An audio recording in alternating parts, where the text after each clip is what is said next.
আসসালামু আলাইকুম। Walton smart fridge presents ক্রিক টকে সকলকে আমন্ত্রণ। স্টিভেন স্মিথ তিনি ওয়ানডে ক্যারিয়ারটাকে বিদায় জানিয়েছেন এবং ওয়ানডে ক্যারিয়ারটাকে বিদায় জানানোর সময় তিনি বলেছেন যে ২০২৭ বিশ্বকাপ যেহেতু সামনে আছে এবং অস্ট্রেলিয়া টিমকেও তাদের কম্বিনেশনটা সেট করতে হবে, নতুন করে রিশেপ করতে হবে। তো অস্ট্রেলিয়া টিম ম্যানেজমেন্ট বা সিলেক্টরদেরকে শুরু থেকেই বা আগেভাগে একটা ইন্ডিকেশন দিয়ে রাখা যে ভাই ঠিক আছে, আই এম উইথড্রয়িং মাইসেলফ এবং আপনারা এখন আপনাদের মতো করে নতুন করে বা নিউ শেপে অস্ট্রেলিয়া টিমটাকে সাজাতে পারেন। মূলত এটাই তো আসলে হওয়া উচিত না, কারণ একটা বড় টুর্নামেন্ট যখন সামনে আছে, মানে আপনি একটা টুর্নামেন্টের ফেজ শেষ করলেন, আপনার ক্যারিয়ারটাকে এখানে ইতি টানলেন, then let the selectors decide যে আসলে তারা ২০২৭ বিশ্বকাপের টিমটাকে কোন শেপে ঠিক করতে চান এবং সেই জায়গায় আগে ভাগে তাদেরকে সেই সুযোগটা করে দেওয়া। এর মানে এই প্লেয়াররা আসলে নিজেদের ইন্ডিভিজুয়াল গোলের জন্য খেলেন না, তারা দেশের জন্যই আসলে খেলেন এবং দেশের ভবিষ্যতের জায়গাটা খুব ভালো মতো চিন্তা করেন।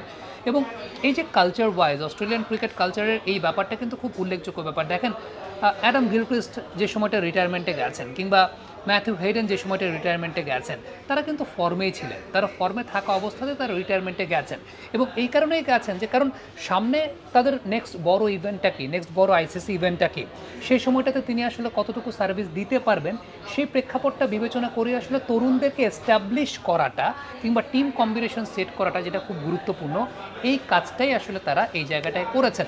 আমি একটা ব্যাপার বিশ্বাস করি, সেটা হচ্ছে স্টিভেন স্মিথ টেস্ট ম্যাচ ক্রিকেটটা চালিয়ে যাবেন, কারণ টেস্ট ম্যাচ ক্রিকেটটার জন্য এখন স্টিভেন স্মিথ যে বয়সে আছেন এই বয়সটাই টেস্ট ম্যাচ ক্রিকেটের জন্য পরিণত বয়সের জায়গা এবং সেটা তিনি আরও ২ বছর আরও ৩ বছর তিনি চালাতে পারেন।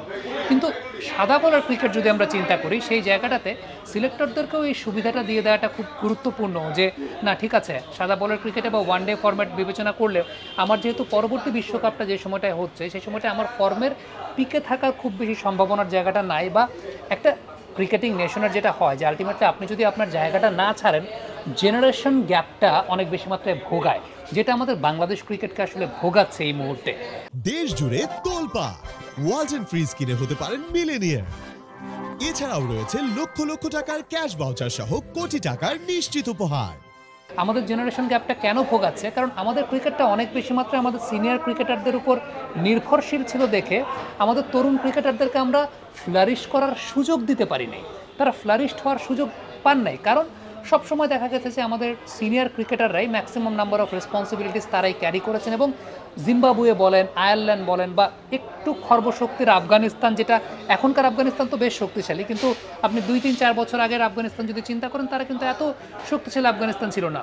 ওই দলগুলোর এগেনস্টেও আমাদের সিনিয়র ক্রিকেটাররাই খেলেছেন, ওই দলগুলোর এগেনস্টেও দেখা গেছে যে নতুন প্লেয়ারদেরকে নিজেদেরকে ফ্লারিশ করার সুযোগ দেওয়া হয় নাই। দ্যাটস ওয়াই জেনারেশন গ্যাপটা পড়ে গেছে।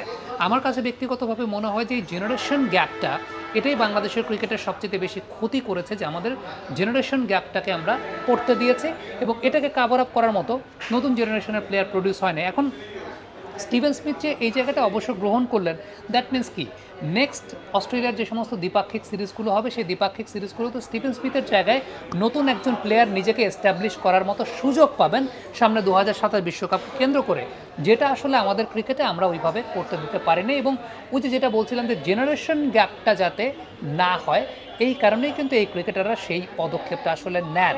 সো ফ্যাক্টর জায়গাটা ওইখানেই যে কোথায় থামতে হয় জানতে হয়, সেটা শুধুমাত্র নিজের জন্য যে ব্যাপারটা সেরকম না, শুধুমাত্র নিজের জন্য না, এখানে ব্যাপারটা হচ্ছে যে নেক্সট জেনারেশনকে ওই সুযোগটা দেওয়ার জন্য বা নেক্সট জেনারেশনের ক্রিকেটারকে উঠিয়ে নিয়ে আসার জন্য, যাতে জেনারেশন গ্যাপটা না পড়ে এবং সেই সঙ্গে সঙ্গে নিজে যে অ্যাচিভমেন্টটা করেছেন সেই অ্যাচিভমেন্টের মানটা অক্ষুণ্ণ রাখাটা, সেটাও খুব গুরুত্বপূর্ণ একটা বিষয়, যেটা স্টিভেন স্মিথ করলেন। আনফর্চুনেটলি আমাদের দেশে চিন্তা করেন যে মুশফিকুর রহিম তার এত কন্ট্রিবিউশন আমাদের দেশের ক্রিকেটের প্রতি, মাহমুদুল্লাহ রিয়াদ এত কন্ট্রিবিউশন আমাদের দেশের ক্রিকেটের প্রতি, কিন্তু শেষ সময়ে এসে